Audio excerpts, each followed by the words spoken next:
After this regime change in Venezuela, I fear that we're going to see jobs just move south because we're already hearing about big corporations lining up their trips to Venezuela for the next big business opportunity that exists, while Americans sit here with no options that are going to provide them with good paying jobs and affordable health care. So we now live in a topsy-turvy world where Marjorie Taylor Greene is the voice of reason on the right. But she is again in this situation in the attack on Venezuela. There are a couple of others that are got this thing figured out and that are actually America first. We're going to show you those. But we're also going to show you a lot of MAGA influencers who are ecstatic about this and have totally forgotten that they were supposed to pretend to be anti-war, and their not great comments, to say the least, are also part of this story. So we'll do all of that. And then we'll talk about who's going to win this portion of the MAGA civil war after Sharon gives you all the facts. Yeah, so let's fill people in, Jank. Representative Marjorie Taylor Greene went on the record to oppose President Donald Trump's regime change operation. Many other MAGA figures, they are siding with the Trump administration. So without further ado, let's take a look at who's for, who's against the kidnapping of Nicolas Maduro. We're going to start with Benny Johnson. Ladies and gentlemen, Smartmatic and Dominion voting systems were the voting systems being used at this time and in these states and all around the world. They are Venezuelan by design and by systems and storage facilities and through their actual technology. These systems, I have on extremely good authority, can and do rig elections around the world. And Nicolas Maduro might be Trump's final revenge for the election theft of 2020. If he begins to sing like a canary, which he will, they always do, then who will he give up? Soros? China? Left-wing NGOs, left-wing billionaires, who was funding his regime, how they stole the election. He'll sing, he'll tell them everything. They got his wife. This is why they took him alive. You see where this is going, right? Meanwhile, Matt Walsh stated this on X: "I'm as reflexively non-interventionist as anyone can possibly be, but Venezuela appears to be a resounding victory and one of the most brilliant military operations in American history." Goes on to say, if some, let's get to the punchline, Jank. If some crappy little tin pot third world dictator is harming our country or interfering with our national interests, we should do exactly what Trump did to Maduro. Why not? International law is fake and gay. The only international law is that big and powerful countries get to do what they want. It has been that way since the dawn of civilization. It will always be that way. All right, let's give you the response here. Sagar and Jetty posted the following: "I am reflexively anti-intervention because I still believe the US military is stunningly capable of limited operations, but Washington lacks the strategic competence to successfully achieve an endgame in a complex, faraway land without bad 40th order consequences." How about Tim Pool?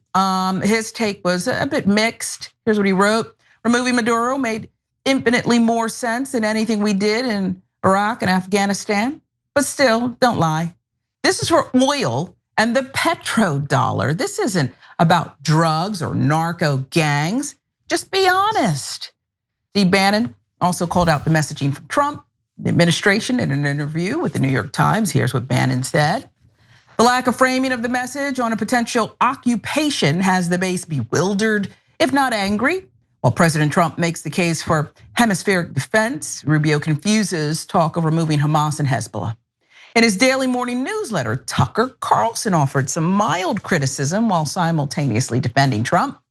"We love Trump, but what he's describing is a nation-building campaign. There's no way around it. President's instincts on foreign entanglement are strong, but the usurpers around Trump disagree, and they've mugged him into advancing their agenda in each of his administrations." Dave Smith, well, he attacked his fellow conservatives. Here's what he wrote: "I'm so disappointed in the prominent right-wingers supporting Trump's attack on Venezuela, including many who should know better. I'm sure in 20 years, they will be making excellent documentaries about how we were right and then mocking us as they support the next terrible thing. Let's end with Jack Posobiec, who stated that only time will tell if this operation is successful or not. Listen. I fully support the policy of blackbagging communists and taking them to Guantanamo Bay. And in fact, I have a list if anyone would like to check it out. But when it comes down to it, it always comes, and if you go back and look at the Human Events series that we ran last week, regime change, tales of regime change. We talk about Iraq. We talk about Afghanistan. We talk about Ukraine 2014. We talk about Syria. The question always comes, what comes next? What did I say here on the show on Saturday? I said, is this a full-on regime change, or are they just taking out one guy? And it appears to be that that's what the president and Marco Rubio said afterwards, because the president said we are not installing Machado. He was very clear about that, cold water all over it. And then Rubio coming out and saying that he was having discussions with the vice president of Venezuela, who had been sort of this henchwoman for Maduro. But of course, she's off there, kind of looks like she's going into business for herself as it is. So again, we will see what comes next. All right, so Cenk, is there any chance that this operation, I guess we'll call it, can be successful? And is international law fake and gay? Okay, so as I explained earlier in the show, it's about a 10% chance that the CIA are geniuses and they've actually got the Vice President Rodriguez already lined up in their back pocket, and she's pretending to object, but she isn't really objecting. And they've also lined up the defense minister and the head of the militias and the head of any other part of the military that was loyal to Maduro. 2026 just started, and like a lot of us, I've got some big personal goals. Here at TYT, we believe in changing the world for the better. But to do that, I'm gonna need the right team of people to make it happen. Let's be real, sometimes it can be hard to find the right people who are that good at what they do. It's like if you're hiring for your business, how do you find the best people for all the different roles on your team? Well, it turns out it's actually kind of easy because of ZipRecruiter. And right now you can try it for free at ziprecruiter.com/TYT. It's a great offer. Their matching technology works fast, so you find top talent without wasting any time. You can instantly see how many qualified candidates are in your area and reach them directly. That's why ZipRecruiter is the #1 rated hiring site. Let ZipRecruiter help you find the best people for all of your roles. 4 out of 5 employers who post on ZipRecruiter get a quality candidate within the first day. See for yourself. Just go to this exclusive web address right now to try ZipRecruiter. ZipRecruiter.com/TYT. Again, that's ZipRecruiter.com/TYT. ZipRecruiter, the smartest way to hire. That's your 10% chance, in which case they slowly do regime change and we install Machado or her allies in there, and then there are puppets and they do whatever we tell them. That is a very low probability. Much higher probability is they have no idea what they're doing, and this makes no sense at all. And that is why you're seeing half of those guys waver. So let's talk about the wavering. Now, a lot of them said they were anti-war, so turning around and saying, God, we love war, let's go do regime change in Venezuela and Iran, and this is great. It's a pretty sharp turn, right? So they're a little worried about that turn, and they're a little worried that they already just told their audience for years and years that they were anti-war and that was the correct position, so they're concerned about that. Now, on the other hand, they see a lot of right wing, and I see it, the actual voters, citizens, etc., who are super psyched about this. And honestly, it's a little bit of like, rah rah America, bald eagle, American flag, we kill, we kidnap, we're the tough guys, we do whatever we want. And so there's a little bit of like getting high on that supply at this point. So that's why they're like, they seem to kind of like it. I think they're gonna hate it later. So I'm not quite sure what I wanna do. And that was Posobiec, you saw it at the end there. And before, just I think last week, I said Posobiec is kind of the weather vane of the right wing movement. He just wants to go wherever it's popular. He doesn't really care. He doesn't seem to have many principles. So he's basically going on the one hand, on the other hand. So But that's could be worse. It could be the Matt Walsh reaction, right? So I'll go one by one as quickly as I can. Marjorie Taylor Greene I thought was perfect. Not perfect from a left-wing perspective. She said a lot of things in her reaction on TV and on X where I was like, I don't necessarily agree with that, right? But in terms of being anti-interventionist and anti-war, she's being true to the principles that she espoused, Trump is originally espoused, and definitely MAGA and America First espoused. So she is being consistent and principled, and I agree with her position overall. Matt Walsh is a clown. So let's start with this half a sentence. I'm as reflexively non-interventionist as anyone can possibly be. Wrong again, Bob, because the anti-interventionist position here is don't intervene. And you're going, I am maximum anti-interventionist, and that's why I thought it was a great idea to intervene in Venezuela. Maybe you struggle with the English language, and so that's why you don't understand the meaning of words, but we're definitely intervening here. And he says, well, look, strong countries take over smaller countries and do whatever they want to them. International law is gay and fake. Yeah, but what if the strong country is Germany and they want to do whatever they want to Poland and Austria and France and Belgium and to Jews and the Poles and et cetera, et cetera? Well, so what? So what? International law is gay. The Nazis should be allowed to do whatever they want. Well, I hope you don't think that. I hope that there's a reason why America was the leading country that set up international law. And we didn't do that just out of the goodness of our heart. We did that because we thought that would be beneficial to us, to democracy, to the world order that we believe in. And by the way, if you're a right winger, you should certainly make up your mind on a couple of things. Are you anti-war or pro-war? Okay, so you tell me. And they are telling you right now, you should listen. And the ones that said that this attack on Venezuela was a great idea, make note of that. By the way, also make note of people like me who say it's a terrible idea. And then come back and see who was right, okay? And see who's wavering and see who's clear in this case. So Matt Walsh is clear, like break the law, rule of law means nothing. Anti-war, he was just kidding, pro-war, et cetera. So that's Matt Walsh, and he's super clear about it. And anytime he talks about anti-intervention, now understand he's a giant fraud, never meant it. The minute that a Republican president does the next attack, he'll be like, well, normally I'm very anti-interventionist, but I love this intervention, give me more war. Yeah, okay, that's what I thought, Matt. Sagar, honestly, that was word salad. I mean, I guess he's saying, oh yeah, I see all you right-wingers are in favor of it, but later there'll be consequences. Yeah, that's relatively true. But I would have come out stronger than this, so I'm a little bit disappointed in Sagar on that one.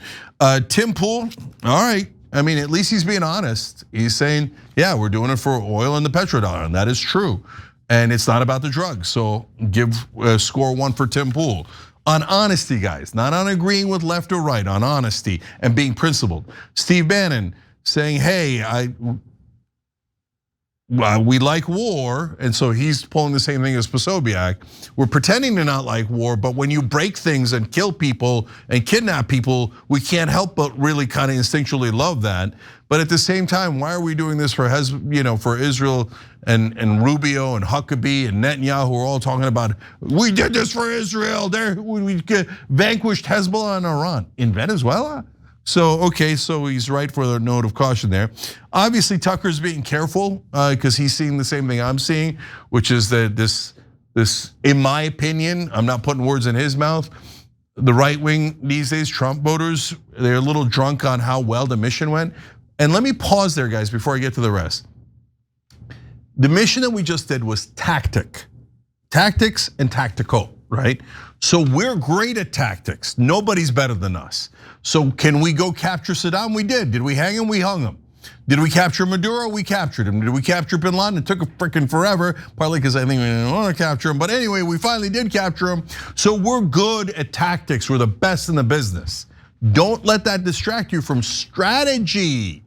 Strategy is, yes, but how do we get to the end game? What do we do next? How do we get the Venezuelan leaders who agree with Maduro to comply with us? And if they don't comply with us, what's next? Trump, being a grade A moron, hasn't thought any of that through. And he said that, how can you tell? Because he goes in a press conference and he goes, now we're running Venezuela. You see Rubio in the back going, You're like, are we? And then he goes on TV, he's like, no, we're not running it, but we are running it. But it is a war, but it's not a war. Okay, yeah, they have no earthly idea what they're doing. Dave Smith, 100 out of 100. He said anti-war, he meant anti-war. He's of course right.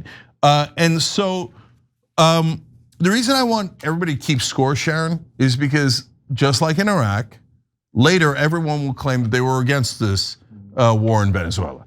And everyone will say, well, I was against, of course, I was anti-war, No. When we start a war is when you tell us you're pro or anti-war. Don't tell me after you supported a war that you change your mind later, but you'd like to have credit for being anti-war. No, this is decision time. This is not going to end with one simple bombing and kidnapping. Not that it was simple, it was brilliantly done by our forces, but it doesn't accomplish anything as long as the vice president totally agrees with Maduro and she's saying she does. So then you got to go in again and again and again until you have ground troops and a quagmire. And then all of these guys, after those series of disasters, will turn around and Matt Walsh will tell you, I was always anti-intervention. I'm the most anti-interventionist guy. That's why I love the Iraq war. That's why I love the Venezuela war. That's why I love every war until it goes south. And then I lie to you and pretend that I was always against it. Yeah, it's interesting. I know that this is a story about mixed MAGA and their strife and struggles, internal war, if you will. But I also wonder, I mean, they're so good at being loud and proud, even when they disagree. If the other side, the Democrats, progressives, had they been loud enough in staking their claim on what matters here? Yeah, so on that, I have a couple of mixed feelings. So first, on the left overall, we should proudly declare what we think, and the left has been anti-war the entire time for the last 25 years. In fact, back to Vietnam, etc. So we're anti-war, and we should stake our claim to that, and we should let people know left-wing populists are honest. And when we say we're anti-war, we don't get seduced by, did we kill and kidnap someone? That's so much fun. No, we think things through and realize this has gone poorly every single time since Vietnam. So maybe we shouldn't do it again like a bunch of idiots, right? Sorry, but it's the reality. There is no end game here at all. It's gonna end in disaster. I want you to know that I think that on day one, because it's a pure matter of logic. Unless we have them already completely surrendered, this is never going to work. Okay, so in terms of like the rest of them, yeah, same thing, Sharon. They'll come back and say later, I had a change of heart or whatever the hell. But no, this is not going to end well. Every time you ring the bell below, an angel gets its wings. Totally not true, but it does keep you updated on our live shows.